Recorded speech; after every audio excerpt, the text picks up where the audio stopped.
Matrix Industrial Automation is a Level 4 FANUC authorized system integrator. With this highest level of FANUC partnership and specialization, Matrix is able to build, install, and service robotic systems regardless of who originally installed them.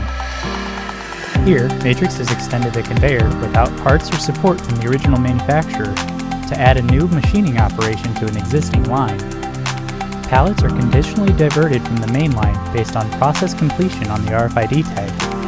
Matrix also set up this PLC-controlled M10IA with double grippers to quickly tend a new ROBODRILL. Matrix was also responsible for reprogramming the ROBODRILL PMC to interface with the new automation. To improve part quality and plant cleanliness, the chuck and part are blown off with compressed air from the gripper and a fixed air knife to remove coolant and chips. When the finished part is placed back onto the pallet, the RFID tag is written to allow the part onto the next operation. Collisions and jams are prevented at the new intersection with traffic control logic.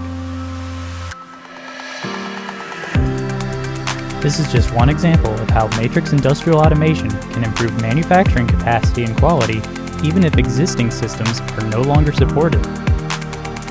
So contact Matrix Industrial Automation to get the most out of your existing equipment with cost-effective retrofits.